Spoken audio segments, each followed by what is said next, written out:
Hey everyone, welcome back. Today's space, we're joined by Dave, or Jaded Mountain. Sorry, Mandarin.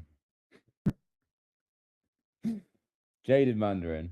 To talk about digital nomadism and OPSEC, essentially, how you can separate from the system and maintain your privacy. The whole shebang. We now have Dave up on stage finally. Um, Good to have you, Dave. And I'll hand things over to Sterling. Thanks so much, Logos. How's everybody doing today? Gosh, it's so great to be here in the zone again, uh, having booted up the new year, feeling great. So let me take a minute here, guys. I'm going to provide some context for this discussion. I think any of you folks who do any kind of traveling, even if you're not just full on digital nomads, and we're going to get into that, we're going to maybe break down some definitions and get the context squared away shortly. Let me start with the disclaimers as per usual. So, number one, guys, any of the ideas that Dave and I discuss up here are solely affiliated with our own minds.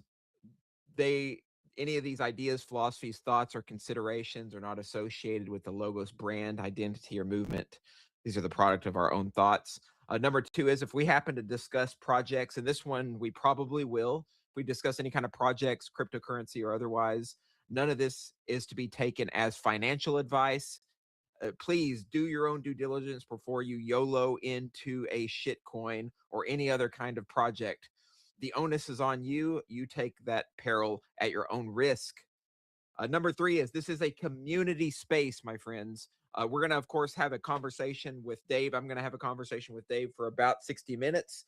And then for another 30 minutes, depending on how many of you guys want to come up here, we'll use that whole time to have a community discussion and or you can ask questions to Dave. Cool. So here's how I think we'll start this. Just a bit of information about the context. So Dave and I have known each other for a while.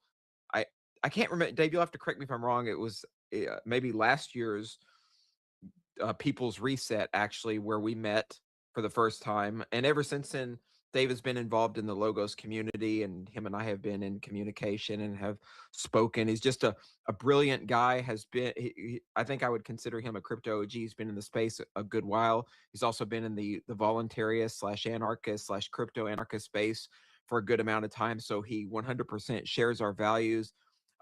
Just an articulate speaker. I think that any of you guys who are here who have not heard Dave speak before, you're in for a real treat.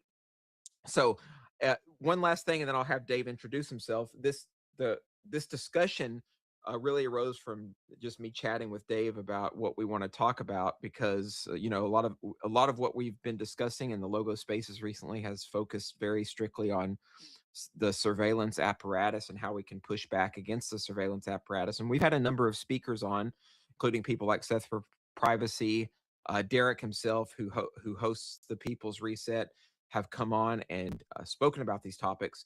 So we decided, in taking it a little bit of a different direction, we're staying in that same territory, but we're going to get into I think a topic that's close to our hearts. It's near and dear to my heart, especially this topic of digital nomadism, how we can maintain our operational security when we travel, as we move around the globe, and also how we can figure out how we can like understand the current status quo, not only in terms of our digital sovereignty, but our physical sovereignty as well.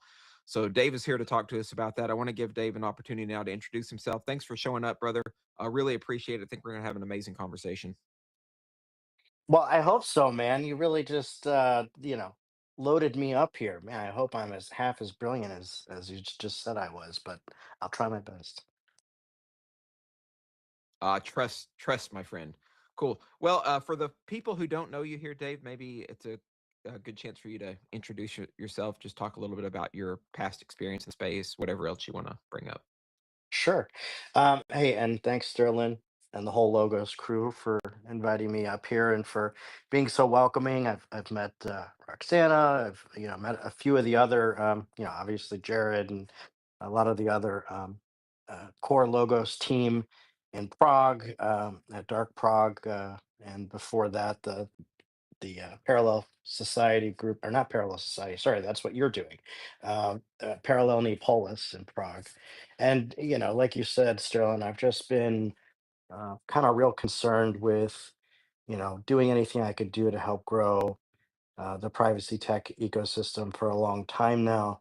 Um, I guess this was in my mind kind of a natural evolution of my life experience to date. Strangely enough, going back, I guess if I had to pick a point, um, I guess even before that, kind of one little seed that germinated in the back of my mind for a real long time is I went to college at Kent State University in Ohio, and for those who are well history buffs, you'll know May 4th, 1970, is when the National Guard there shot and killed four students for protesting the war in Vietnam. And there's a certain mainstream narrative around this that these students were rabble rousers and they were attacking the ROTC building and setting fires and all this stuff, and fog of war, some kids got killed. But when you go to the actual campus and you see physically where the students were who were protesting and where the soldiers were way up on top of a big hill looking down at this area where the protesters were with their signs and shouting, and maybe some of them, I don't know, were throwing rocks or something, who knows. That there was never any reports of any of the kids having guns or firearms or something like that. And you just physically see with your eyes that these soldiers were absolutely in no danger, and they were absolutely not, there was no capacity for these kids way down this hill to remotely threaten them. For these soldiers to turn, kneel, and fire downhill into a crowd of kids. Um, Two of them died. Were just walking to class actually and going, what's all this? It did something. I don't know what it did something to me where you're confronted. And at that point in my life, I was not very politically aware. I was not very even looking for that kind of a thing. I was pursuing a theater degree and I was interested in creating, weird postmodern art about stuff. Shakespeare was pretty cool. I don't know. And there was something in that that just kind of locked in, and I don't think it was unlocked for years until I ended up, I don't know, 10, 15 years later, kind of going to the Occupy protests in LA and then up in the Bay Area, kind of a similar thing where you have, certainly it wasn't government killing its people, but it was government protecting those in power and bailing out the banks and at the expense of the common man. And I think that was the point maybe where I got a little bit more activated and I started realizing that there's a power behind the power, and that no matter who we really voted for or put into office, um, you know, oligarchy is going to oligarchy, and they're going to issue the platitudes and the propaganda to justify the end goals. The Hegelian dialectic of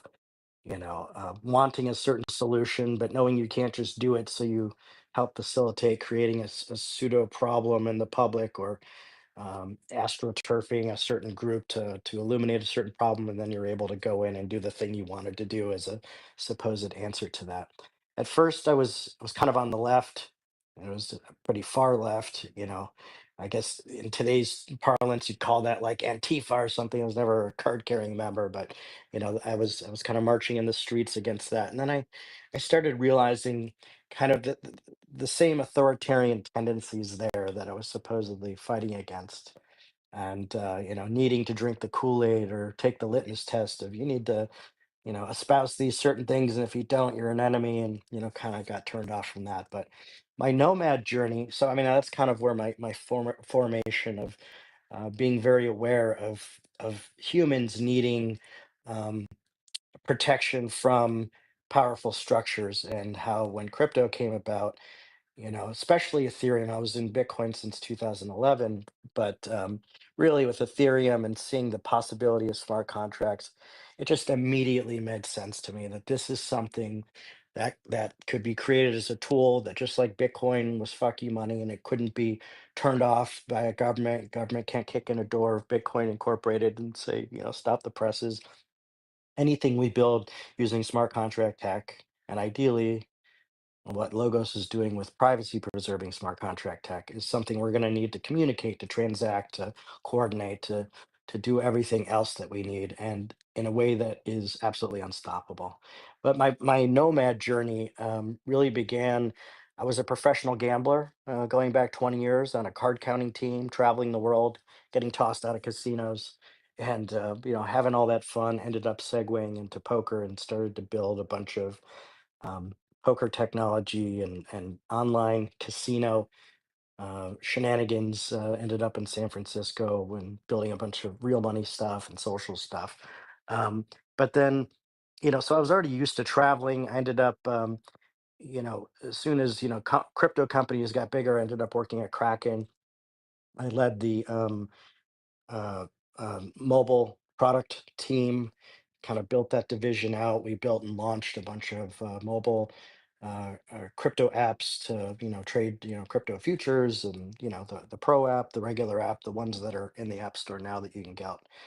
My team built that, which was really awesome. And I ended up leaving in 2020 because at the time, Kraken is, I think, and I'll still recommend it as the best kind of as privacy preserving as you can get, beyond, the court orders they sometimes have to listen to kind of transact and buy and sell crypto in a, KYC environment. But I really knew that, I needed to focus on kind of the decentralized side of things, the non KYC side of things. As a professional gambler traveling the world, I was already familiar with that. Working at Kraken, it was a distributed team. So, my team was all over the world. I was constantly traveling doing that. And then, like I mentioned earlier, kind of being originally kind of a leftist and seeing the authoritarian impulse there. And then during COVID, a lot of the really, whether we want to argue it's well intentioned or not, the fact is very authoritarian response to that, and California was one of the worst places. So I left there and ended up just never really settling. So for about 5 years straight now, I've just been, I don't think I've been in the same country for more than like 2 or 3 months at a time in the past 5 years. Just been traveling nonstop. I really enjoy a lot of the places in Europe. I know, especially Western Europe is definitely getting pretty bad with a lot of the surveillance and the censorship and things like that. The U.S. certainly is, they talk a good talk about freedom of speech, but behind the scenes, we all see them building that surveillance dragnet around us. So it's only a matter of time. Um, I've pursued getting citizenship in different countries and residency in different countries just to have that optionality. And I guess I could say along the way, I've picked up certain best practices for how to travel more privately and to kind of live that privacy focused nomad dream. So I guess that's the background there, Sterling, for you. Yeah, yeah, that's perfect. By the way, I want to mention to everyone too. I feel like a lot of us here come from a background or have had some kind of formative experience that really woke us up to the nature of the system and the status quo. And I do feel like that, at least for me, I can definitely speak for myself, but I would imagine this is also an experience that others have shared. It's this notion of having a dark night of the soul, right? That's kind of like what happened to me when I woke up and realized that this system is really bonkers and causes a lot of undue suffering around the world. And I experienced just a moment of absolute. Really, I was in awe at the fact that I had this feeling that how can everyone just surrender themselves to the altar of the system and just accept it. And I remember that being accompanied by a lot of anger, a lot of rage, and a lot of aggression. But of course, over time, and I think this is something that a lot of us here have kind of learned to do, is to start looking at and thinking about the options that we have to secure our sovereignty and to upgrade our position of freedom in this world, and to do what we can to activate, to create the circumstances that give rise to more liberty in our lifetime. And that also, I think, is really important to this. We've created the communities around being able to come together and figure out how to live together in ways that promote more freedom and promote more community and more connection. So that's really important. But I did want to just empathize with you there, Dave, that this is certainly a situation that I think a lot of us can see eye to eye on. So anyway, really welcome to the community on that front. Cool. So what we can do now. Let's really dive more into the digital nomadism piece of this. And I think where I want to start too, you mentioned COVID. We can think about what happened during COVID. One of the things that happened, I think, a lot of people they were working in offices, right? They were working in offices. They had a physical location, and then COVID happened. Everybody went home, right? They were told to go home and to quarantine and to follow all the rules, yada yada. And one of the results of this, and I don't know if this was intended, whether the whole thing was quote unquote scripted or not, but a lot of people realized they didn't have to go back to their physical locations, and they questioned that. They said, "Why should I go back to work in an office when I can work from home?" And this created what has been referred to as quote unquote the Great Resignation, where people left their homes, or sorry, left their works and went home. And now, of course, they started to realize they can travel around the world. They can be quote unquote digital nomads. They can go to different places, stay in those places, visit them, become kind of uh, uh, mobile tourists, right, or itinerant tourists in a way. But they could also maybe settle down in a space and stay in those spaces. But of course, one of the side consequences of this, it feels like the surveillance apparatus, right, at airports, uh, just with travel bureaucracy, travel documentation has also become ramped up. So maybe let's start at this space, Dave, and you can give us your thoughts on what it's been like for you being a digital nomad when it started for you, if it was related to COVID. Like I said, you touched on that, but let's maybe dive more into it and really look at the status quo in regards to the current situation, and then we can get into your personal practices and how you look at travel and how you look at protecting yourself, and maybe we'll go down the crypto road as that is concerned as well. Is that the part where we can shill our shit coins, Sterling, and 1000x meme coins? Is that I'm waiting for that part. No, I'm just kidding. Yes, it has been weird. Like I said, I was a nomad when I was a professional gambler a bit, and then I was kind of a nomad working for companies with distributed teams. Pre-COVID, where you're traveling and your teams are already distributed. I think part of it is just a function of a great example. Kraken's a great example where their headquarters is ostensibly, or I think they might have changed it to Wyoming now because it's more crypto friendly in the US. But their headquarters was downtown San Francisco financial district. Very expensive to live there, very high, salaries as well as, for the people who live there. And you just got really talented engineers, for instance, or designers or whoever, and they live in Bulgaria or South America or wherever they live. And I think part of it was honestly a cost saving measure initially. I think COVID might have provided more of the again Hegelian dialectic cover to say, well, okay, you don't have to come back to the office because let's face it, you got to pay an engineer 300,000 a year to live in the Bay Area, or you could pay the same quality engineer, 100,000 a year who lives in Ukraine. I remember working at gaming companies in like 2011, 12, 13, and we started slowly growing like Indian QA operations and Ukrainian DevOps and things like that. And it was honestly, the same level of talent, huge cost saving, and then technology wise, Moore's law with technology becoming better and better.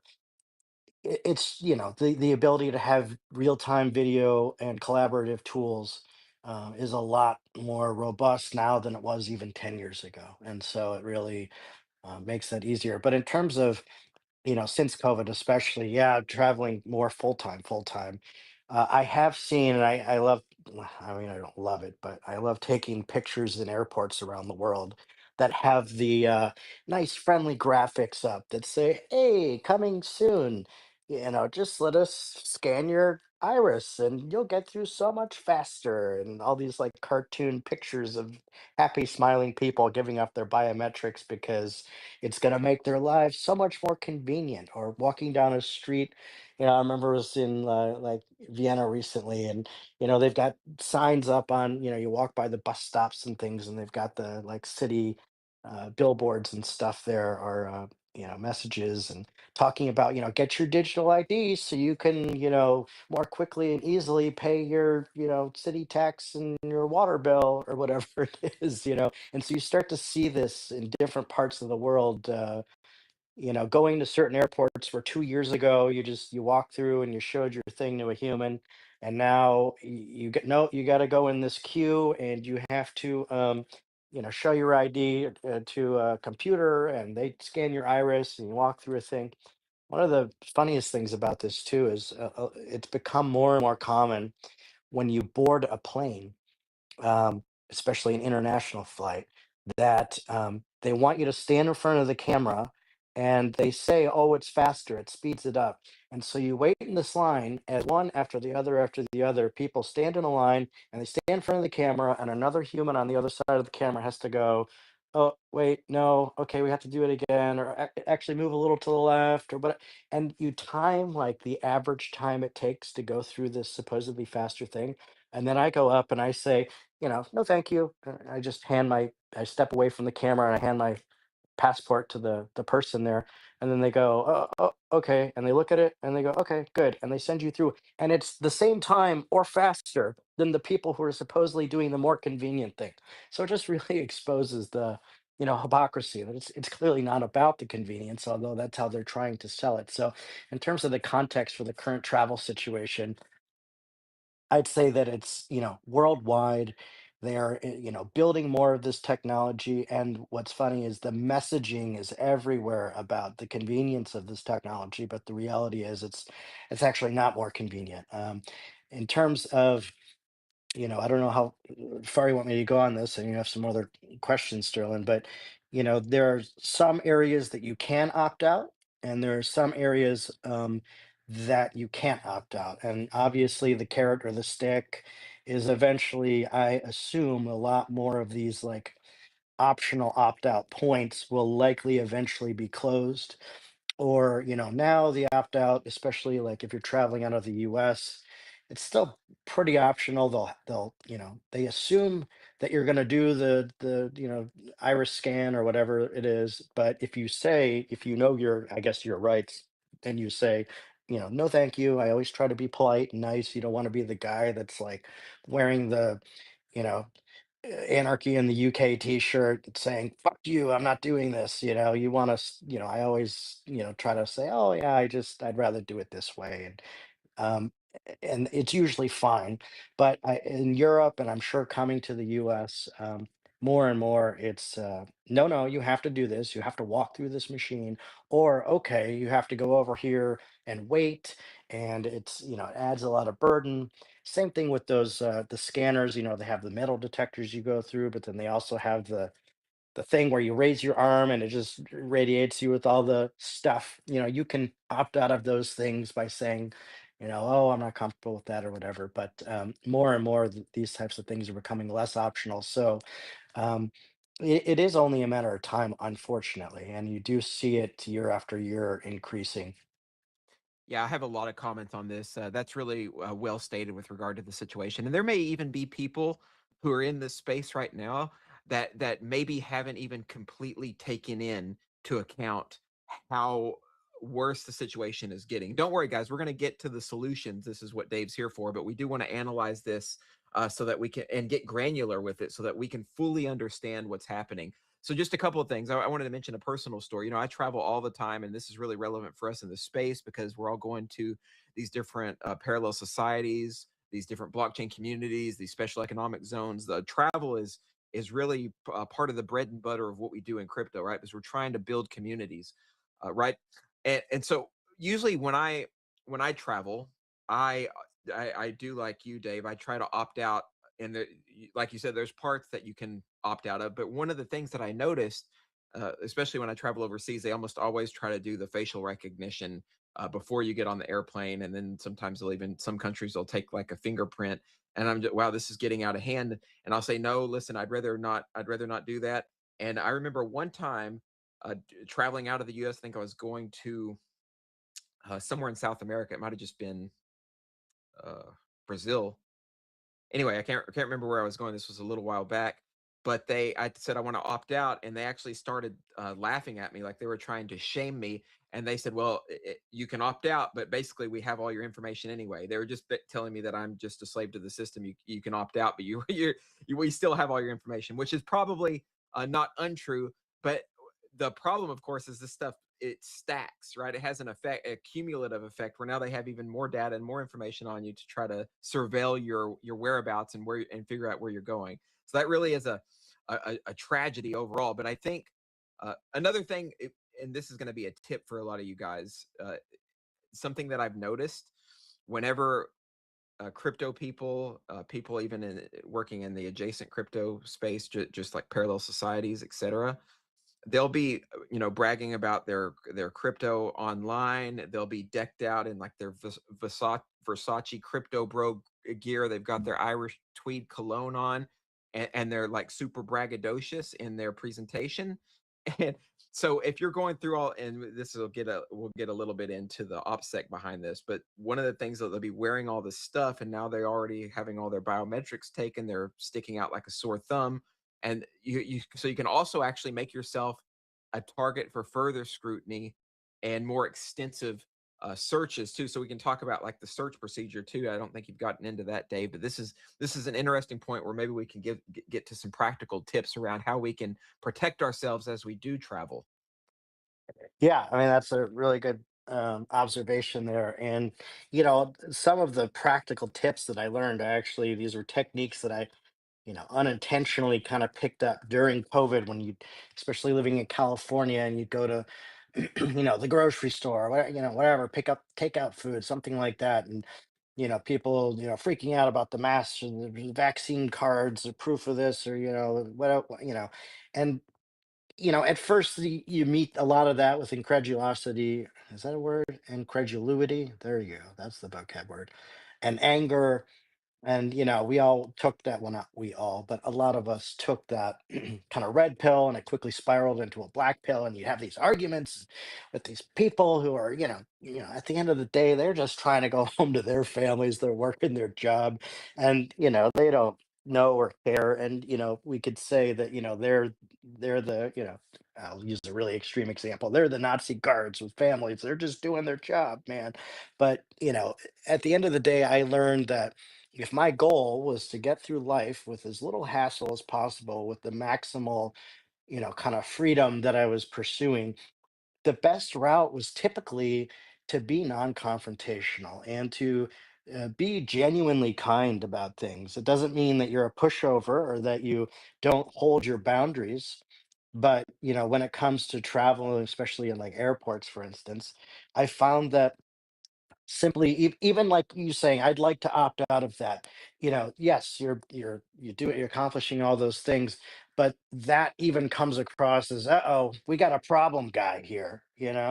And so I found that I actually meet those moments with kindness, and it kind of disarms them. So my kind of default when I'm asked to do something, or expected to do something, is to actually say, oh yeah, no, thank you, I appreciate it. No, let me just do this. And they don't know for that second, like, oh, well, he's not a problem guy, 'cause he's being very nice, and he's still offering to solve our problem, which is give us the information we need to, get on to the next person. And then when they sometimes say, oh, no, no, you got to do it this way, you say, oh, I get it. I just really prefer not to, but here you go. How about this, that, or the other? Like, offering the solution, offering the thing, and going out of your way to, empathize with them, maybe. I found that ends up being more successful more of the time, and it doesn't trigger some, let's face it, some people in these positions. Yeah, maybe they're just trying to go home to their families or whatever, but let's face it, some of them are there. They've got, certain power trip kind of things, and they like having this authority over people, and you got to do what I say. And so even just presenting a neutral front can seem like, I got a challenge, I got someone I can, bend to my will here. Um, I remember, oh geez, this is another COVID thing, but traveling across, this was like maybe 2022, traveling across Spain on some train from, I don't know, Barcelona to Madrid or something. It's one of these bullet trains where there were no stops in the middle.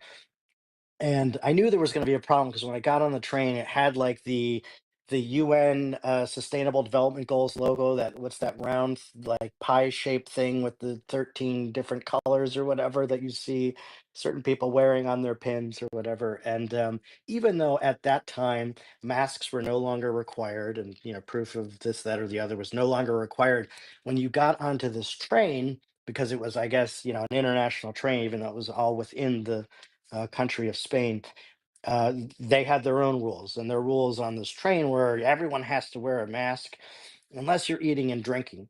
And so I remember like these two young people, I don't know, they couldn't have been more than 25, came through each of the cars after the train kind of left Barcelona. Now, keep in mind, there's no stops before Madrid. It's just a one and done for like 2 hours or whatever. Going along and making sure everybody's wearing their mask. And of course, I wasn't. And this guy had a real problem, and I tried to be nice about it, and I had some food in front of me, and I was like, oh, okay, so if I'm eating I don't have to. And he literally stood there staring at me as I was eating a potato chip or whatever. And like, if I had more than like 4 seconds between bites, he was pointing at the mask and it said, we're going to stop the train and we're going to make you get off and we're going to have you arrested and all this stuff. And I'm thinking, are you really going to stop a bullet train in the middle of nowhere and so I just literally let the mask hang from my ear, and I left a potato chip hanging off my lip, and that seemed to satisfy him. But these are the games you have to play, where you got to find, and as a poker player and a professional gambler for years, it's the game theory of all. How do I accomplish what I'd want with the least amount of resistance? Where's that sweet spot to do this? So you're constantly solving these subjective and tangible, problems, negotiating people's wants, needs, and desires in these public places. Yeah, brilliantly said, Dave. It is it's a bit of the game theory mixed with an understanding of human psychology and leveraging that in the moment to get what you want without also raising too much of an alarm where they actually just pile onto you, which we've seen. Actually, there's videos of this kind of stuff out on X where people lose their cool and then things end up going really south. By the way, Chair had his hand up. He wanted to make a comment. I'm going to let him speak at this time. Hey, brother, welcome. Hey, folks, this is great. Dave, thank you. This resonates with me in a number of ways. I would say to analyze the train play quickly, I would say like the train people opened with a modest 2.5x from early position. You 3-bet large, maybe 4x. They went over the top, 4x shoved, and you called, and you made it to Madrid. Folks, thank you for being here. I see a lot of familiar faces. I see a lot of old faces from last year that have come in this year. I'm very excited. We're having this type of start with this type of guest and this type of interview. Let me tell you what I'm not excited about. I see no more than 2 retweets on the pinned tweet. It's bullshit, and I'm not going to let it fly. This is a free interview with a very dedicated community member. Get your thumb to the top of the Jumbotron, click the link, retweet the tweet. Thank you. I love it. I very highly recommend listening to Chair, lest bad things will befall you. Okay, yeah. Thanks so There's much. that leftist authoritarianism we're talking about. Nice. Cool. So, Dave, I think where we can move on, and we'll speak for about another, I'm thinking 15 or 20 minutes or so, and then we can have folks come up and we can have a conversation about this. I think there's a lot of things to chat about. But let's get a little bit into the kind of the crypto component of this. I think, one of the things I think about is that there are people who have, told me they have traveled with crypto either on their phone. Maybe they've even tried to cross international borders with a hardware wallet. And then there is, of course, along with, we can talk about that, but along with that, there's also an idea that, when you're doing, we'll move the scope of the conversation a little bit and talk about how to, live with crypto in these other jurisdictions as you travel in order to protect yourselves from a lot of different issues that arise from having to use local currencies, from having to do currency exchanges and the the fees that go into that, plus just the fact that you're one of the things that we try to do, and this is probably not stated often enough, but it's probably implied, being that we're all here part of Logos Parallel Society, and we have an exit mindset, is to exit the traditional financial system. And one of the obvious ways that we do that is through leveraging cryptocurrency to our advantage, especially ones that are privacy preserving, like Xano, Monero, etc. So let's first talk about maybe how to, if there's any issues or problems moving across borders with crypto. I largely think this is probably a bit of a non-issue, but maybe we can touch on it and then get into your own experiences using crypto and traveling. Yeah, sure. I mean, let's face it, crypto is the easiest way to transit the world with your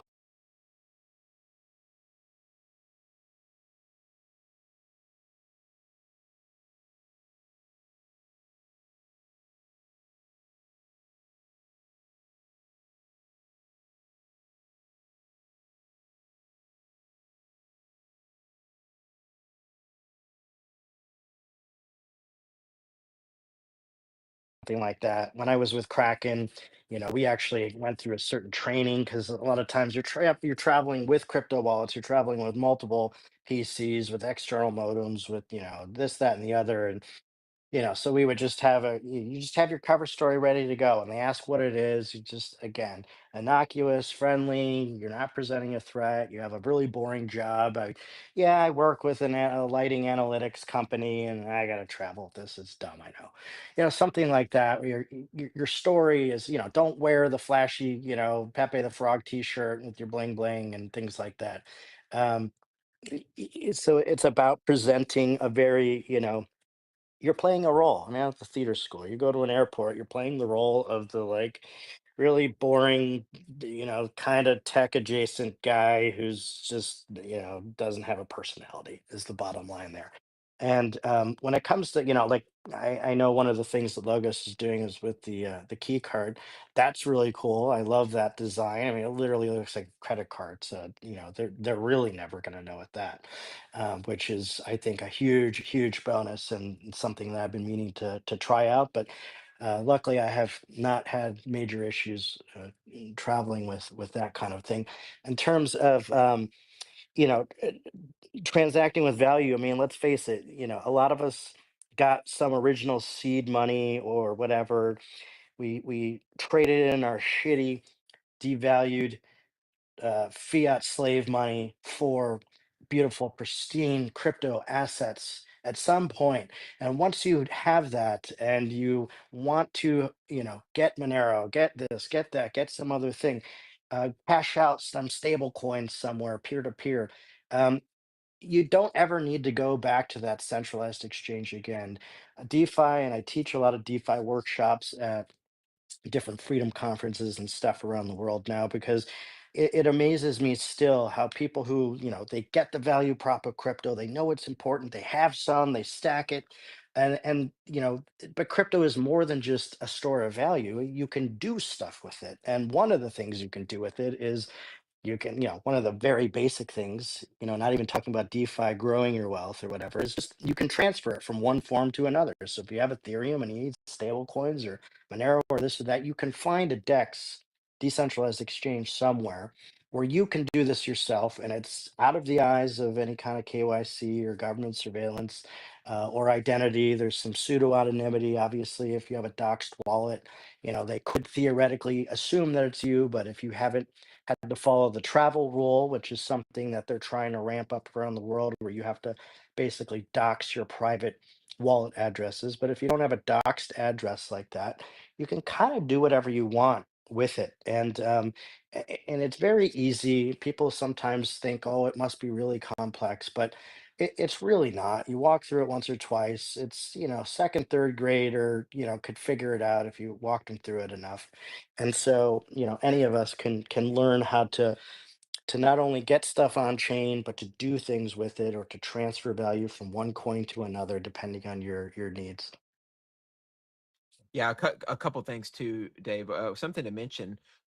Typically, when you travel, this is going back just a little bit. When you travel via plane internationally, if you have like if you have physical assets on you, whether that's cash, gold, silver, some type of other physical instrument. It's up to $10,000 roughly of assets that you can travel with. And then you have to, of course, you have to make a claim for that so that then whatever that local government is can tax you on it so you can bring it into the country. And probably if you bring too much money, they're just going to take it from you. This has happened a number of times. By the way, this gets into another case that I'm personally very passionate about that we haven't touched on. One of the things that happens at airports, and this is why you got to really steer clear of carrying around physical assets. So a lot of times the DEA will hang out at, and other alphabet soup agencies will hang out at airports, and they will stop you randomly and do searches. And actually, airports have been one of the largest targets for civil asset forfeiture. They've taken so much money from people on quote unquote suspected crimes because they had so much physical cash with them. And this is one of the things that they can do to you in the US without any kind of repercussions. You don't have, there's no due process or anything of that nature. You can merely be suspected of a crime, not actually charged with any crime. And if you have a certain amount of money on you, they can just take it from you. And then most people don't actually have the resources to fight back against that. So this is just another reason. This has been probably one of the most under discussed use cases of crypto. And by the way, we're not advocating for anybody break the law here. We're just talking about philosophy. But this idea that you can leverage crypto and privacy-centric cryptocurrency technologies to move around the world without having a physical asset that you would have to turn in while you're traveling. This is just something that's massive, especially if we're trying to move in and out of value. So this is a practical component of this while we're traveling around the world, moving in and out of different kind of value and currencies. If we happen to need some cash in an area, it's much easier to achieve that with crypto than it is a physical asset. Plus, very obviously, you're not having to report a particular asset, right, when you move around. And really, it'd be impossible for them to police anyway because they do occasionally. And this is maybe something you can touch on, Dave. It's never happened to me. I travel a fuck ton, but they don't usually look at somebody's phone. They can, and I've heard in some rare cases they have and then try to look at your crypto assets. Of course, you can not give them passwords and stuff, but then they're going to make your life a living hell. So maybe we can touch on that a little bit, and then we'll move into more of the exchange stuff as well, and then the question and answer segment. Yeah, and the that's a good observation. Certainly, have over $10,000 of value. They could seize it. Actually, I learned this lesson, 20 years ago as a blackjack player on a card counting team, and we would travel with $100,000 on us, and we had to carry like letters. We had an attorney letter that spelled out, dear potential, agent, TSA agent, our client's a professional player. He does everything legally. It's part of his job. He needs to carry with large sums of cash, and I did get stopped once or twice. I remember once in Montreal. Oh my God, it was a nightmare. I was there for hours where they're just ripping through every little thing and they just didn't like it, but they couldn't find anything illegal. And luckily, I didn't get anything seized. But yeah, modern day, I would think crypto is even worse in terms of if they think you're into crypto. That's worse than gambling or, whatever these days. So crypto certainly helps with that. Um, I'd rather not travel. I don't ever, I'll maybe travel with a, 5, 6,000 on me or something, but that's kind of it. And then the rest is, you get to a location, you find a peer-to-peer off ramp for that kind of a thing to do that. So, and then what was your second point there, Sterling? Sorry. Yeah, I think we're going to talk about like if you want to when you get to your destination. I think we were going to discuss maybe moving in and out of different assets and maybe this is like the practical point of what kind of tools or platforms or resources people can use for currency exchanges as they travel, and the relevancy behind that also. Yeah, I mean, it's kind of a half and half. So, I mean, let's face it, cash is another form of value. So, what I try to do is I try to wherever possible, like, I know they say, we shouldn't be, we should try to preserve physical cash because it's not as traceable. Yes, it's a solid argument. You don't want to shop at a store that only accepts, I've done the thing where I go to a coffee shop and I can't pay for my coffee with cash and I go to a different coffee shop. Get it. That's a very valuable thing to preserve that. But in terms of transacting value, there are things like don't pay for like your Airbnbs are a great example. If you're traveling and you're staying or a hotel, something like that. Um, I will buy. I have spent just ungodly amounts of money on uh, a Bit Refill, and I know Cake Wallet now through their Cake Pay has a very similar thing where you can buy gift cards, non KYC gift cards with crypto stable coins for major retailers. So Airbnb, hotels.com, certain airlines, certain food delivery, Uber, um, all of the services that you would typically use when you're traveling as a nomad. You can load up certain gift cards with your, crypto, or take out I wouldn't even sell your crypto to stables and spend the stables. I say take out a loan against your crypto with a small enough liquidation level where you're not going to have to worry about it. And essentially borrow the stables and use those stables to fire off non KYC gift cards and pay for all of your Airbnb, hotel, Uber, food delivery services, grocery stores, airline tickets. There's so many major expenses that you can cover with crypto without having to carry the cash on you or without having to figure out how you're going to cash out or without, typically you'd put expenses on a credit card and what do you got to do? You got to pay that credit card at the end of the month. That involves banks and other essentially fiat currency derivatives at the end of the day instead of being truly crypto native. So that's a major kind of hack to say, okay, how do I keep my total like actual fiat exposure as low as possible and only take out as much as I actually need, and for everything and anything possible, do this with essentially crypto. So I want to reiterate this real quick, just for disclaimer's sake. Any of the ideas that that Dave and I are discussing in the space are solely the product of our own minds. This is not affiliated or associated directly with the Logos brand. So we're talking about some pretty hardcore stuff, all legal, of course. But the idea is that we're leveraging crypto to our advantage as free individuals to be able to move around the world and do trading, and minimizing our burden to the system, to legacy structures that, and this is all, by the way, the reason why this is important and very much in the scope of needed discussion is because this is all part of the exit ethos, right? We're trying to exit these systems, not only physically is part of it, like moving from one place to another, but also technologically and financially. I mean, the whole purpose of Bitcoin, right? This is inscribed in the Genesis block. Chancellor on the brink of second bailout. That's a political statement.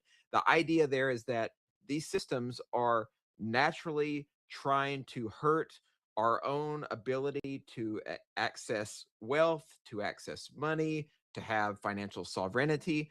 And so trying to take that back is part of the exit mindset. And I cannot emphasize the importance of that strongly enough. And that's why we have Dave here. This is why Dave has been so attracted to the Logos community. This is why he's part of this movement, and the value that he brings with this knowledge from educating people on this and talking about it on the regular is just so important. And we're so glad you're here to discuss these ideas, Dave. So by the way, I think let's see, there was another thought. Oh, there is one other point that I wanted to make that is kind of ancillary to what we're discussing, but definitely relevant. There's also more and more people trying to get out of these places and these countries and territories that are more onerous on the individual, and the US is one of those. And so one of the reasons that this is also important, because there's a legitimate human capital flight or brain drain that's happening around the world. And what these concepts mean is that people like us, people who are entrepreneurs, who are developers and engineers, who are visionaries, they're all trying to leave and to find places and jurisdictions that are more hospitable to them, right? Where there's more freedoms, there's less tax liability and less tax burden. And so one of the reasons that we have to optimize for our own personal liberty is because there are places out there that we may want to travel to and eventually show up at that are uh, that have better living conditions, that may suit our needs better, and that may also have our communities. This is also part of the parallel society movement, right? Which is also why this is so important. So I was going to see if you have any comments. By the way, we're probably getting to a point where you can invite folks up to chat, Dave. But if you have any comments on like brain drain and people wanting to leave these, I think the idea here is jurisdictional arbitrage. This is something that there's a podcast and a space that I'm personally a huge fan of called the Nomad Capitalist. And that's for those of us who have been in crypto a while that want to look at other jurisdictions, maybe for gaining either residencies or having some kind of other passport. This is also an important component of what we're talking about. And maybe Dave has some knowledge on that you want to share before we get into the question and answer segment. Gotta love the Nomad Capitalist. Yeah, go where you're treated best. I definitely was watched a ton of those videos for a long time, and that's definitely inspirational for that. Yeah, I like this concept of uh, sovereign arbitrage, essentially, or sovereign nation arbitrage or jurisdictional arbitrage. It's one of the personal reasons why I'm on a quest to have as many residencies and citizenships as possible, because certainly taxes are more favorable in certain jurisdictions is great, but really it's learning the lesson of when the whole world got shut down there, and just knowing that God knows what they're planning next. I say they in the pejorative sense of whatever secret lizard people are pulling the strings behind the people who are pulling the strings. But whatever the major psyop is next, whether it's an economic collapse or a fake alien invasion or real alien invasion or some new pandemic, whatever the thing is, we don't, we can make best guesses as to, like, wow, Western Europe looks like it's getting a little check control-y, or things like that. And certain, quote unquote, third world or second world countries look like they have a little bit more freedom in that they're legitimately, just trying to keep the roads open, and they don't necessarily have the infrastructure to try to control every facet of your life. And so we don't necessarily know. We can make best guesses, but I think optionality is key, and we just want options to be able to, oh, if it does get really bad here, well, at least we have an escape hatch. And so that's kind of a mission to always kind of constantly be seeking those ways. Sometimes with like citizenship, a lot of countries have citizenship by descent. If you've got grandparents or something that were born somewhere else, a lot of times you can get citizenship there. Or some places like Mexico, hey, just show up and have a certain amount in your bank account, you're good to go. And so different countries have different requirements on that. But yeah, I totally agree that it's good. And if you're actually in one of these countries and you're worried about that, it's even more pressing. I think, some of us who live in the West, we have a little bit of a luxury of being able to complain that we can't buy coffee with cash at our local coffee shop. And, that's such a tiny problem compared to some countries where it's like, no, I literally can't leave, and that's a much bigger issue. But yeah, optionality is key. Yeah, and this is another reason too why at Logos we're such huge proponents of the idea of exit, right? Because if you have a situation, a country or a territory or a jurisdiction that prohibits ease of exit, or they make exit tremendously difficult, where then you're creating the necessary and sufficient conditions for the rise of some type of totalitarian regime, right? So, this is something that really gets me worked up, because I go to these parallel society events and I've actually had people who work within parallel society and blockchain community space, network states, etc. And they make an argument that we should keep exit costs high because you need people to have some kind of dedication to that system. It's like they want to try to incentivize people to want to contribute to that community. But I make the case that that's actually that you can use other mechanisms like positive reinforcement to incentivize people to do good in that community. Just have a good fucking community, right? Have a community with solid values, with good people, with strong community, with good token economic design. Have an amazing community. Don't try to trap people in your community. We don't need the North Korea of parallel societies, right? We don't need, because this is how these types of movements ultimately become uh, deranged and degraded over time, right? So this is one of the reasons why these topics too are so important, because we're trying to give people the tools, the resources, and the ability to exit, and also to understand philosophically how important the concept of exit is, and why we should always push the idea that exit should be available for everybody. And Sterling, let me tag on to that too. I've heard you mention exit a few times, and I definitely agree with you. But for me, exit is even larger than just the ability to physically exit a system or to effectively join another one that you feel more aligned with. And it's something that I was influenced by. Quite honestly, I'll give shout out to Derek Rose, who was a guest on this show, maybe 2 weeks ago or something. Started the Freedom Cells movement along with John Bush, and runs the People's Reset there in Morelia and a bunch of other places around the world, where it's this concept of exit and build. So not only having the freedom to exit, but it's less necessarily even about exiting a specific national state, and it's more about exiting whatever the global panopticon groupthink top-down authoritarian control structure, the NPCs that surround us, who are just like, yeah, just we're gonna do what the government says because what else do we do? To exit that simulation of thinking and to go build a better society. There's this concept called, I actually talked with Jared Hope about this when I saw him last. This concept of the remnant, which is a term from the Bible, is a term from, I think, Plato, is a term the early libertarians used this 100 years ago. The remnant is basically that small percent of people in any society, in any nation, that kind of gets it. They see through the lies and the bullshit, and they know that it's not really for them. But they also acknowledge that the current control structures, are going to, they have the guns, and if they really want to make a problem, they're going to make a problem. So being able to at least exit almost spiritually, psychologically, find your tribe, the remnant of people around you, whether it's in the same location or across different nations, and you build a new world. I think in World War II, we saw this famously with what was it in Poland, the parallel society movement, where okay, the Nazis are kind of everywhere, and we know that they have the guns. We can't stop it necessarily, and certainly resistance movements tried and were somewhat effective, but they just built their own parallel art and health and community and support networks and eh, and they just that was a nice seed. And when eventually that authoritarian control structure fell away, boom, you had this parallel society right there, ready to go, formed, strong, ready. So that remnant, that concept of exiting these control systems, if at least psychologically, and building, not trying to fight.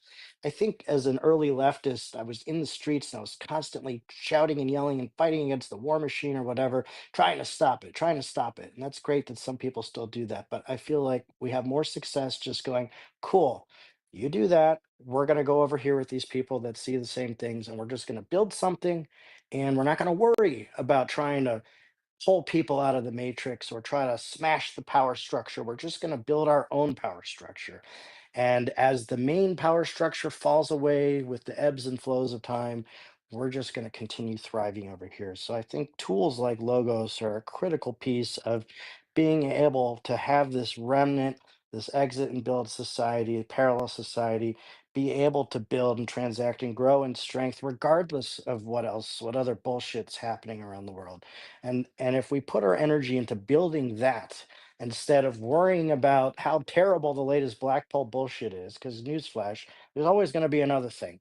And we're not going to be able to control it far and away. And that's not a cowardly thing. It's saying put your energy where it can have the most effect. Build this beautiful paradise that we wish the world to be, and focus on that. And that is what exit and build means to me. Yeah, beautifully said. I just a few more pieces to this too, Dave, because I 100% agree. I've always conceptualized exit as being like three pillars of exit, right? You have physical exit, which is what we've largely been talking about at the beginning, right? Where you exit physically into another jurisdiction, special economic zone, etc. You have, of course, technological exit, where you exit technologically, which could involve platforms, communication platforms, financial platforms, etc. And then, of course, you have spiritual and emotional exit, where you're exiting from that idea space, that corrupted or contaminated idea space that is perpetuated by systems that don't have our our needs, our best needs at heart, right? And then, of course, these ideas too. I think this is really critical of your idea of the remnant, which you and Jared talked about, which 100% we agree with. That's us. It reminds me of the book that really catalyzed all of these ideas around exit that some people are not fully familiar with. It's Alberto Hirschman's work on voice, exit, and loyalty. So the idea is that when institutions or firms start to trap you within those systems where they disallow exit, then things start to spiral out of control. But he also mentioned that there's three kind of ideas, right, that inform those institutions or firms. It's the idea of loyalty, it's the idea of exit, and the idea of voice, and those have to be balanced out in harmony, with exit being kind of the primary force of operation within those contexts. If you don't have the ability to exit, then voice and loyalty don't really matter, because then you're just trapped in those ecologies of evil systems, right? Or systems that are at least morally bankrupt or beginning to degrade. So 100% valuable. Cool. I think it's really good now that we can move on to the guest segment of today, or the community segment of today's space. So if people want to come up, we have macro rules up here, but if anybody else wants to come up, please by all means raise your hand and we'll invite you up. I think right now is also a good opportunity to reset the room. So we've been chatting with Dave here, Jaded Mandarin, who is super knowledgeable in terms of liberating yourself and learning to exit the system, and practicing the techniques of exit, as we can call it, for leaving these systems spiritually, mentally, financially, technologically, and then being able to gain more sovereignty for ourselves and for our communities, right? Because our individual sovereignty coextends with community sovereignty. So I want to welcome Macro Rules to the stage. If you have a comment to Dave, or you have a question for Dave, right now is a good time. Welcome. Sure, guys. Hey, thanks everyone. So I wanted to make a comment about the exit strategies and the choices, arbitrage you were talking about. So one comment I'd like to make is that there are countries where taxes, for example, are high on paper, but evasion is very low risk. So because evasion is low risk, at the end of the day, if you end up following guys like books, YouTubers, and people who speak based on written information, because all that know-how is unwritten, you need to talk with someone from that place to actually know how things work. So there are many countries that are relatively free, but they are not free because the government is forgiving or lenient. They are free because the government is too corrupted and inefficient to chase people. And in those countries, pretty much is like you won't see parallel societies because the society is a parallel society. For instance, in Argentina, before Milei, you had about 40% of the books employment. Most of the economy was underground, you could say. And now before Milei, that was the situation. But right now, he's trying to put things on the books, because that way the government can see how much of the economy is underground. So it's a little bit ironic, but you have less freedom with a libertarian president. That's a good point, Macro. And I mean, it speaks to the heart of what taxation is really about. I mean, from a, like a US point of view where we pay taxes and it's a certain amount per year, but then we see that the, infinite money printer prints and, we're, 37, $38 trillion in debt. And it really begs the question, why do any of us pay taxes when it's literally just a drop in the bucket of what the government prints and pays for anyway. And then you realize that most taxation in general is not about raising revenues for a government. It's about financial oversight, and it's effectively a capital control. And the first step to capital controls is to, be able to see and then control the on and off ramps. And then, if you want to keep going down that authoritarian route, you can more effectively. I mean, look at China; they can just lock that curtain down around all their assets. And San Francisco is kind of a funny town in a lot of ways, but one of the ways is that you have so many like multi-million dollar, condos and high rises and things just sitting there completely empty because it is, for instance, Chinese nationals that are just parked their money outside of this curtain of financial surveillance. And so certainly a second or third world country that has less of that infrastructure, and certainly more is black market or underground, I would argue peer to peer, which is the true agora of transacting value among consenting humans. But yeah, putting more of that invisibility is, exactly to your point, just increasing the surveillance apparatus, which they love to message as, this is bringing transparency and blah blah blah, but really it's just increasing control and surveillance. You're right. Right. So, and there's another very funny fact, um, is that in those countries where you have more freedom because the government is absent, that's basically the only way that you can actually have freedom is when the government is not there. So what they do is they usually spread too thin. They want to do everything, and they end up doing nothing.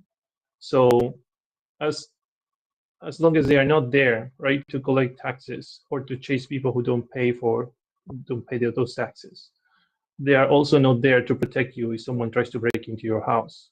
So it's like, since they're not there, it's more like you need to take care of your own protection. Because yes, of course, the government is too corrupted to chase you in those places. But since if you are richer than everybody else around you, then you have another problem.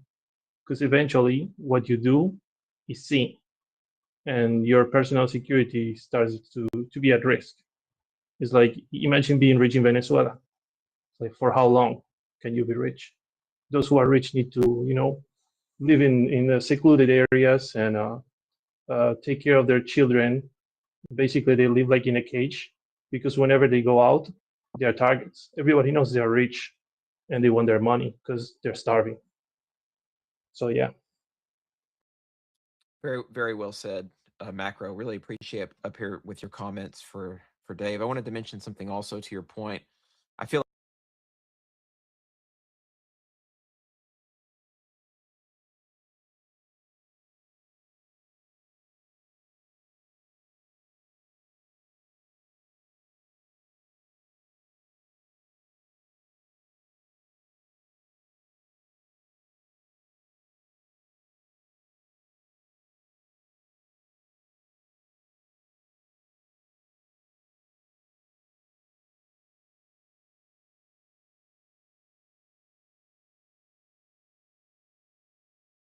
black and gray informal economies. And, most people in Mexico just naturally, endemically do not trust the banking apparatus. They don't trust the state. They realize that a lot of it's just a narco state or controlled by cartels, and they understand the conditions of those communities. And it has also, that lived experience has given them the insight into ways to live their lives without having to rely on those systems. I think that's one of the downsides or one of the problems with living in the quote unquote first world, especially in the United States, where people have become so reliant on these systems and these structures. That's almost how they also become subservient to them, right? They feel like this is a mainstay component of their lives and they have to be involved in it.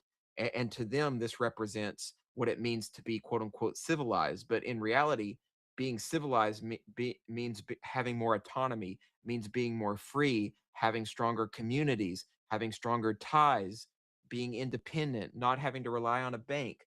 All of these kind of things to me are what really emphasize having a stronger community. But Macro, like you said, it is also ironic because these places are also steeped in corruption, a lot of violence in some of the places. So there is like a give or take.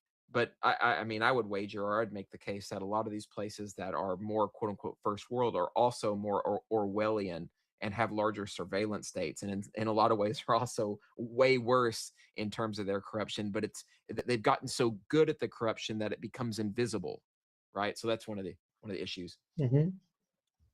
By the way, Right. It's like, oh, sorry. Go ahead. Yeah, no, I was going to say, go ahead and speak. You make your comment, and then we'll let Roxana, who has come up, add. But yeah, feel free to respond first. Awesome, great. So yeah, like I was saying, it's interesting the fact that the places where you can actually have freedom, you have that tension between, okay, government is not there, but it's not there for anything. So you have to run other risks. But that makes you think about all those big systems in which people in big cities and first world countries rely that much. It's because they have been more or less working for a long time for most of the people most of the time, or when they don't, that is successfully deflected. It's like people really don't know or don't think about it. So that makes a resilience a value that is not really appreciated until, let's say, shit hits the fan. Like everybody trusts banks until you have a problem with one, and that's why in countries where you already had bank runs, people are less they are more reluctant to trust the banking system. So yeah, that's my 2 cents. Thank you, guys. No, thank you, Macro. A ton of value that you added there. Great commentary. Roxana, welcome to the stage. You have a comment for Dave or ongoing to the discussion? Welcome, friend. I was thinking when Macro was talking about the corruption of government a couple of years ago, when I was working on my health tech startup, I tried to bring that to the Philippines. And the first thing that I was asked in a room of people from government, local governments, service providers, and doctors and hospitals was essentially what's in it for us. So the equivalent was for every dollar that you made, you had to do 50-50 with the government. Otherwise, you wouldn't be able to do anything in that country. So we refused to do that. And a year later, we had to shut down the operations there because obviously we couldn't do business. But it was just insane to see corruption at that kind of level. So I just got a flashback from that discussion in 2017, 2018. I was thinking of, it's very interesting what communities offer as a response to these kind of shocks that are happening. Like Dave was talking a lot about the COVID shock and how people started, waking up and making changes. Um, the 2008 economic crisis was a major shock, right? Globally. And there's a very interesting project that we always mention in London, which is the Brixton Pound.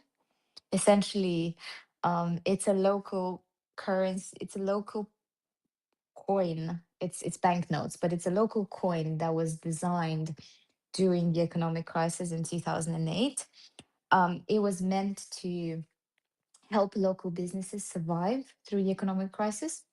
And it actually had, I think, up until COVID, it was still being used by businesses. They've done follow up research on it, and it improved customer loyalty in all of these shops in Brixton and London.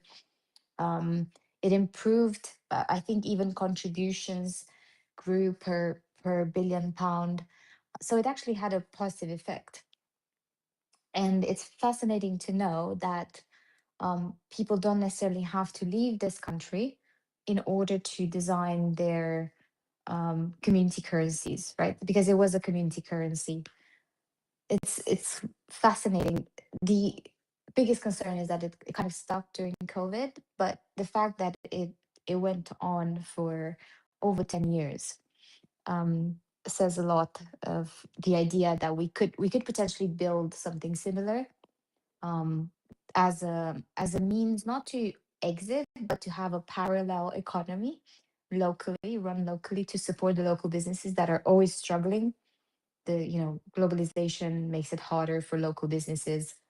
And I'm sure Dave knows this, but when you go to a new city, you're kind of tempted to support more local coffee shops, more local restaurants, and not necessarily spend your money in the Starbucks of the world, right? If you want shitty coffee, you don't have to go back to America to get shitty coffee. You can get it in Starbucks anywhere around the world.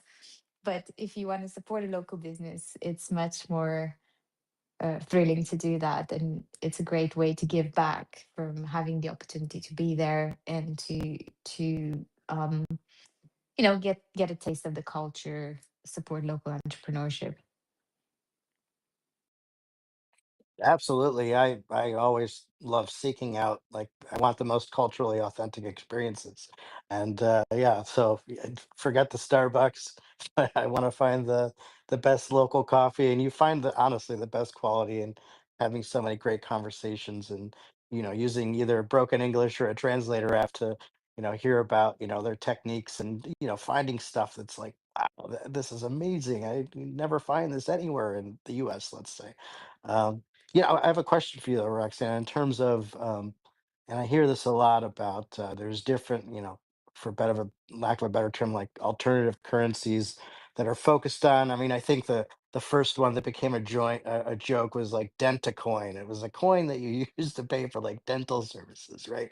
And how does that differ? And I know that, like, certain communities, like in Mexico, certain indigenous tribes, for instance, I know some people have helped set up like currencies that they just use amongst themselves, or things like that. But I always come back to it. It comes back to a tokenomics design, and so much of this is like, why not just use an existing payment token, whether it's Bitcoin on Lightning or some stable coin, or something else, where the community still gets to remove itself from dependence on traditional financial or banking rails. But I find that a lot of these low volume tokens, however well intentioned, if they live on a blockchain and they're publicly tradable, they end up going to zero because they get exploited by whales who have, they just come in and extract the value, play games, pump and dumponomics, whatever it is. Capitalism is a ruthless master, and it will find a way to extract as much value. And so it ends up, I've seen, hurting a lot of these smaller communities, by people who have, they're not aligned, and we can build a thing and say that it's about whatever noble things, but then the danger is that the open market has very different ideas. So have you seen that done successfully long term? I know a lot of pilot projects have done that, but Yeah, the one in Brixton, the Brixton pound, was not a token, and it wasn't related to crypto. It was literally a, a, a customized local pound that had value in the local businesses. So you could think of it as a barter kind of. So you have it, and then that gives you discounts, and it gives you different things that you can buy with. Um, there's a very interesting there was a very interesting currencies project that was done by Will Rudick in Kenya when he was working with Bancor. Now I think he runs the Grassroots Economics Foundation. Um, and he was telling me in 2018, we met in Hong Kong. He was telling me that they spent years trying to um, bring this kind of economic unit to support trade between different villages and different tribes in Kenya and across Africa, because normally they would essentially exchange tomatoes for potatoes, or things like that, right? But they didn't have any kind of currency, economic currency. So they spent a lot of time trying to build a form of currency that was accepted and that could be taken to the next village and used. And it was an ongoing process. So he had some really really interesting stories about that. The biggest problem was always how do you get other communities to recognize the currency that your own community currency, right? So that's something that I think at the time um, the project he was working for tried to work on, and because Bancor had the first version of an AMM, which inspired Uniswap later. It's much easier to do that with crypto, though, just because the anyone can just have a wallet on their mobile phone, and they can accept and they can send further the actual token. So as long as it has value, um, it's easier to be accepted as an economic unit. Um, you mentioned Lightning and Bitcoin. If you go to BTC Map, you'll see many places around the world where you can pay with Bitcoin, you can pay with Lightning, you can spend your coins. The biggest problem you have is that there's a lot of us in the Bitcoin ecosystem that are very excited to onboard new merchants. And there's more tooling today than ever, really, to onboard them to use things like Lightning. The problem we have, though, and this I've seen it a lot, is the abandonment rate is quite high, even after a merchant has accepted Bitcoin as a payment. Why? Because that doesn't mean that the merchant could avoid going bankrupt into insolvency with his business. It doesn't provide you massive benefits. It does provide you a loyal audience, a loyal customer base, but it's not sufficient. It's never sufficient enough to sustain your operations. So people abandon it quite often if there's a technical issue with their Bitcoin POS, which most of them have. Again, they abandon it. There's not really like a customer support person they can go to. So it's always, I feel like this is where the Bitcoin community has done it wrong, is that we focus on onboarding and making splashy stories about 20 merchant shops onboarded in Tootingbeck Market, for example, in London. But once you go in there 6 months later,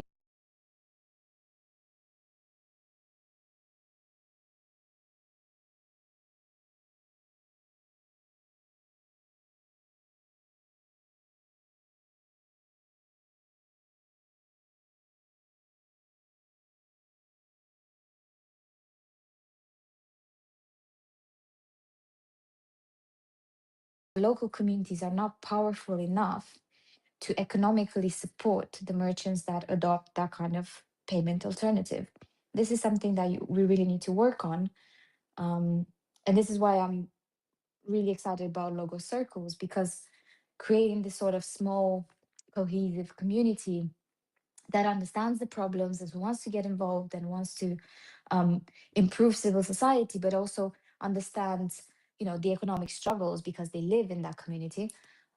There's more willingness to come together as a group. And if, like, in 5 years' time, we'll have some stable coin standard or like a currency standard on top of logos that we could use to pay for services, we could use that, and we could ongoingly use that because we have this core group that would ensure that there is enough economic traffic within that area. Oh, shut up now.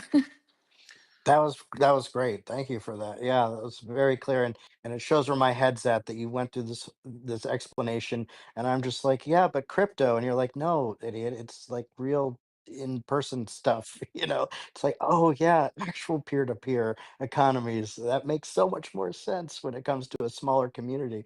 Yeah, so very very well explained. Thank you. I will say one thing. We don't have to go down this rabbit hole today, Roxana, but we can have another space on this or a whole discussion. I'm personally, one of the reasons I'm personally skeptical of Bitcoin as a use case for cash.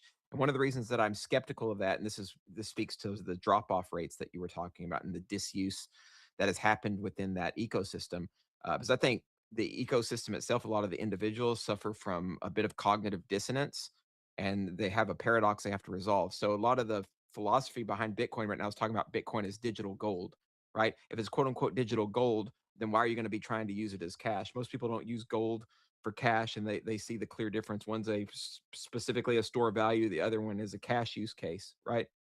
So I think that Bitcoin and that community, they're largely suffering as a result of their own inadequacy and own inconsistency in their philosophy.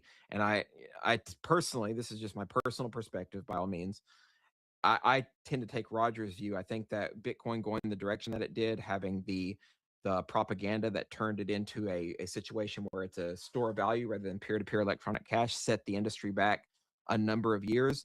But would 100% agree with you, Roxana, in the case that we, in pushing and promoting more localism and having technologies like the Logos decentralized tech stack for creating local community currencies. I think there's value in that, and I think there's also just value in a lot of the privacy-centric cryptocurrencies that exist right now in the market. We mentioned Monero earlier, Xano, etc. Those are, and even for the sake of argument, if we just agreed that Bitcoin could be used as a currency effectively, there's just no privacy whatsoever on that chain. It's just a surveillance nightmare, right? It's a panopticon. Anyway. And let me try to thread the needle here between these points, Jonas. I obviously have used Lightning, but I agree with you in the sense that I don't use Bitcoin as money, as peer to peer. I know Roger has he's ideologically, I think, absolutely correct. Not only the fact that the entire point of a blockchain is that if enough people want to change it, then you change it. And so when he, essentially with popular consent, kind of forked off. Well, I wouldn't even say that Bitcoin Cash was the fork. Bitcoin Core, as it is now, was the fork. Bitcoin Cash is the actual, oh God, I'm going to get in so much trouble, is the original Bitcoin where they chose to increase the block size. And Core said, no, we're going to hard fork this. That being said, I still have a lot more Bitcoin than Bitcoin Cash. But I think it just comes down to the concept of a stable coin, something that is stable versus something like Bitcoin. If you think it's a great idea, like a lot of us do, then it will likely, you have a bullish thesis, it will go up over time. And therefore, spending it now, I mean, God, I bought a bedroom set in 2015 with 8 Bitcoin. I'll tell you right now, it is not worth $1 million.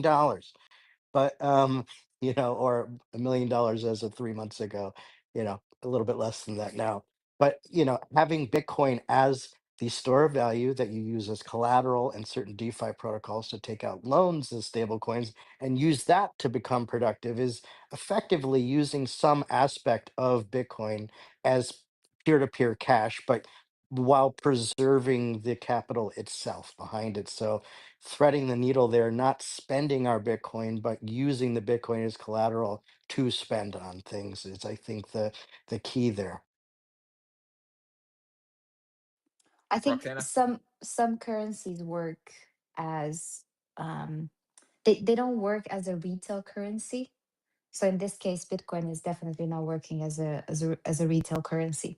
You can't expect people to spend their coins to get access to products and services unless there is absolutely no other option. So we had people in the spaces that are humanitarian organizations, and the only way, because they were heavily unbanked and blocked by governments for their work, to reveal massive government corruption and genocide, the only way for them to get funded and have some sort of continuation of their work was through Bitcoin.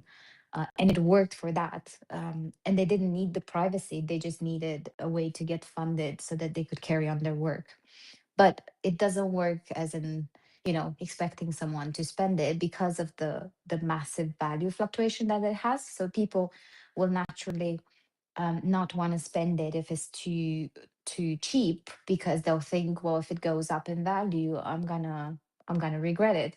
But if it goes up in value, they don't want to spend it because they're thinking, well, it's actually too much to pay just in Bitcoin, so I'm just better off paying in fiat.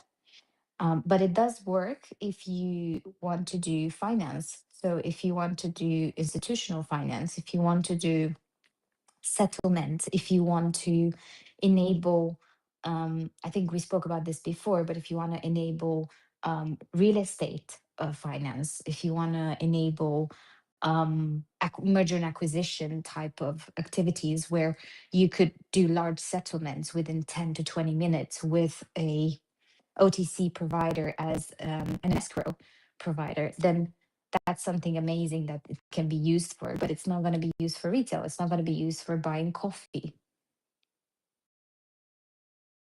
Which is, of course, the ultimate use case. We all understand. Yes. Hey, You're I not a you're spent I spent a lot of time. Sorry, Sterling. I'll let you speak in a bit. I spent a lot of time in 2015 trying to convince a bartender in Bucharest to accept Bitcoin for a beer. And I think the only reason he accepted it was because I had a very nice face at the time. So, okay, it wasn't necessarily the Bitcoin, it was the personal assets that made a difference. Nice. Yeah, no, on point. I was just gonna say that this makes sense. This particular use case in terms of Bitcoin.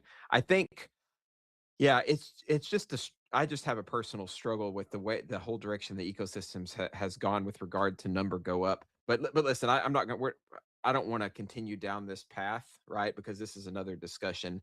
And I think we're moving toward the end of the space time now. So what I would like to do, actually, we've had an amazing discussion, by the way, the group discussion plus Dave's insights. I want to leave this. I want us to leave this conversation with Dave maybe giving his top 3 most practical tips for being able to gain back your financial autonomy as you travel. And this can also be OPSEC type of actions a person can take while they travel. And I think that would be a good way to round off the discussion as we start to close it up here, Dave. And you can also add whatever additional information you want on your personal situation. I know that we're both going to be in Mexico pretty soon for the People's Reset. You mentioned Derek. Maybe we can touch on that as we close up here. Yeah, sounds good. I don't know if I have just 3 off the top of my head, but I'll rattle off a couple things here um, that I think are relevant. I think there's a theme of OPSEC, security, privacy, etc., existing on a spectrum, and we can choose to be super, super paranoid and use banana phone, modems and, the latest burner this, burner that, zero KYC ever, no banks, travel by underground railroad to avoid, ever being, having a satellite snap our picture and grab our iris, or we can just like live with our Gmail and give the state whatever they want. And that's clearly not something most of us are okay with. But within that, I see all of this existing in a spectrum, and I just try to lower my footprint in reasonable ways. Um, and so some of the ways, there's actually a good. This is I'm unaffiliated, but I like the work of. I think they have a Twitter handle and a website. It's called Web3 Privacy Now, and they have collected an awful lot of resources for tools and things that you can use. So just personal OPSEC, it's easy to have a VPN always on your computer or your phone. It's easy to use some end-to-end encrypted technologies for messaging, like obviously Signal. We use something like Brave as a browser that automatically stops some of the tracking.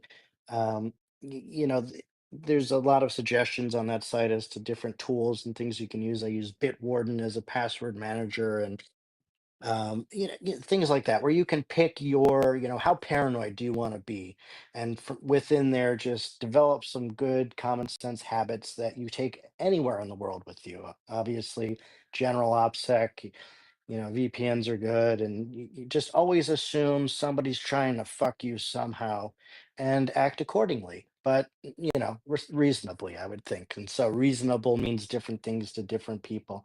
I'm a fan of, like I mentioned earlier, using crypto to pay for as much as possible. And like we touched on with the Bitcoin, not necessarily spending your ETH or your Bitcoin or your favorite, shitcoin of choice, but using that as collateral through DeFi protocols to, take out reasonable stablecoin loans and spend those stable coins. That's what they're there for.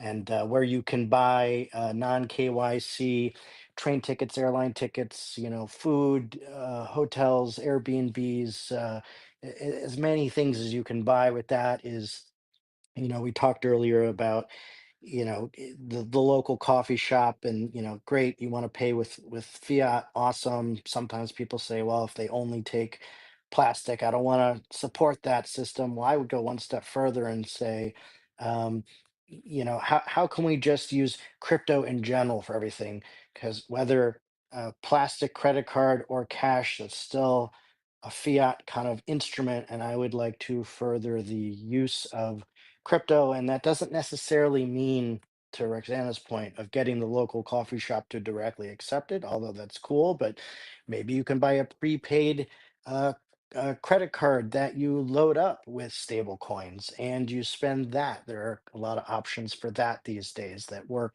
better or worse in different countries. Some of them have KYC, some don't, but you're furthering the use case of not being reliant on traditional banking infrastructure. So one point would be just look at privacy and OPSEC as a spectrum and make reasonable choices. The second would be, how do you think about the ways in which I can use a combination of DeFi and non KYC, derivatives where I'm using cash directly or cash derivatives like credit cards with merchants, but we don't have to have the merchant accept it. We can load it up with our crypto, and so we are furthering the crypto ecosystem.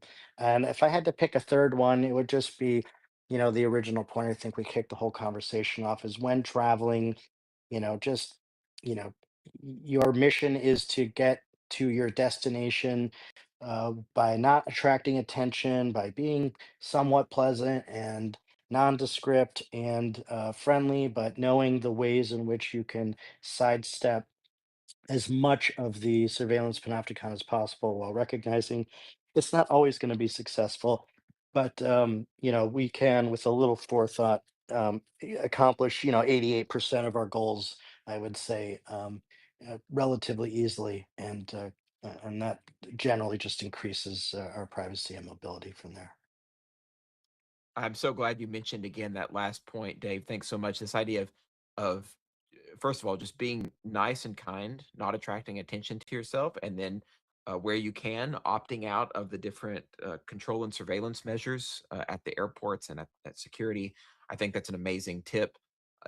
Do keep into mind they can actually try to shame you for that, but you do have the ability to opt out of the biometrics. A lot of people don't actually know that because they don't always give you that option. So it just looks like you have to go through that process. Yeah, and that's how they get away with it is they just say, "Okay, do this." And then they've got a badge and they're the official person, and you have to know that you don't have to do that. Or sometimes you don't even know that you don't know, but you just try anyway. And you'd be surprised how often it works.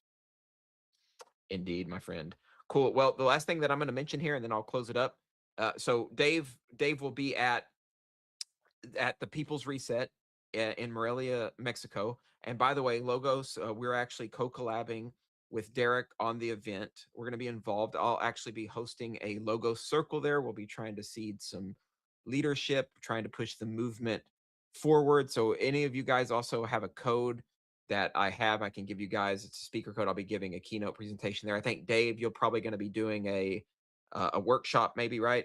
Or a talk. Oh, actually, I upgraded here. I'm actually doing a keynote as well on stage. Nice, nice. So if any of you guys are interested in going, it's not too bad of a flight from if you're in the US to Mexico. Of course, it's a bit more of a trip if you're in Europe, or if even more so if you're in Asia, but definitely worth going to that event. Derek puts on an amazing event with John. Just Yeah, great community. The Freedom Cell community is top notch. They're global, and personally, that was what gave me the courage to kind of bail from California and start to pursue these parallel society groups. Found Logos obviously through that journey as well. And a lot of the places I travel, I'll go into various Telegram channels and I'll find these like seed groups. So, the Logos obviously has its circles, but Freedom Cells have their different chapters all over the world. And just it's about building community and peer-to-peer connection at the end of the day, and that's so valuable, especially as a nomad where it can get lonely and you have two or three people in any given place that but you're on the road a lot. And so to have those virtual circles, but to really grow the physical community as much as possible is so key for our mental health. I'll say one more thing about the People's Reset. Sorry to step on you there, Sterling, but I just want to add to it before you shut the room down. Is that a lot of us talk about all the problems and what do we do, but I love being solutions oriented, working with solutions instead of problems. And what's cool about the People's Reset, a lot of the parallel society movements have a very tech focus. And Logos is fantastic, bridging the gap in the local communities. I think that's also something that the Freedom Cells and People's Reset does is tech is one day. And then there's a agorism and free markets day. Then there's literally a food and agriculture, permaculture day. Then there's a spiritual health day. You know, there's 5 different days with 5 completely different topics about living, to our full liberty and potential. And technology is just one piece of that. The community is everything behind all of it. We all need each other. So hope you can make it there or to the Parallel Society movement that's building in Lisbon with the logos here in early March. And thank you, Sterling and Roxana and the whole team here.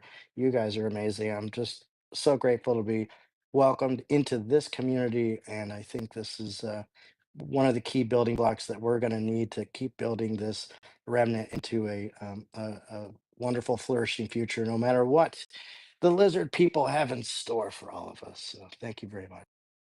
Absolutely, brother. Thanks so much for coming on, Dave. What we're trying to do is 100% establish what Simon Weil called that need for roots, right? That need to build this community infrastructure and to come into genuine and authentic contact with each other while building the tools for sovereignty. That's 100% what Logos is all about. Now, I'll add to what you said, Dave. I think there's a lot of collaboration points where we can work together, where Logos can work together with Derek and with the Freedom Cell Network, and we can actually combine those efforts to generate more community and to create better outcomes. Because you hit the nail on the head. What this is ultimately about, the reason we have these discussions is because we're trying to ascertain what the solutions look like. How can we solve these problems of authoritarianism, of antiquated structures, of governance failures moving forward? Because we're trying to craft and create a new paradigm. We're trying to usher that paradigm in to where we can have a more sustainable future for our children, for where we can actually feel comfortable even bringing children into this world, right? Because we have to create change, or we're going to keep having to deal with these zero-sum game dynamics that have infiltrated every aspect of our social structures. So this is what we're all about. I want to thank you guys for being here. I'll also direct your attention. Hopefully we can get it in the Megatron real quick. If not, it'll be in the space notes. But the idea is check out Farewell to Westphalia, the book that Peter Ludlow and Jared Hope co-authored together. It has a lot of this material around exit that we discussed today. It's a fantastic book. You can get it free. The open source version is online over at logos.co. We'll pop it in the comment section of the space. But for real, guys, let's keep pushing forward. Let's remember to stay optimistic and keep a positive outlook. It feels like sometimes the prison walls are building themselves up around us, but we have the tools to deconstruct those prison walls, to create alternative institutions, alternative social structures. We have the grassroots movement at our heels. And of course, the wind is at our sails, to use a metaphor. Let's just keep pushing it forward. The transition is underway. Much love, guys. This is Logos Network. We had Dave on. Thanks again for coming, Dave. This has been an amazing discussion. I want to thank all the speakers who came up to ask questions. We had a new guy here. He's still in the space. Macro Rules Macro. Thanks for coming up. Welcome to the Logos community. Reach out to us if you need anything. Roxana, thanks for speaking. Chair spoke for a bit too. Thank you. And we have OGs that are here in the space. Want to thank you guys for being here. Tiger, Matthew, thank you so much. Lunar Dow's in the house. Appreciate you being here. Lalo. We have a lot of new faces here today, by the way. So if you guys want to know more about Logos, just go to logos.co. Also reach out to anybody who is up here speaking if you want to learn more about circles or the technology stack. Thanks so much, guys.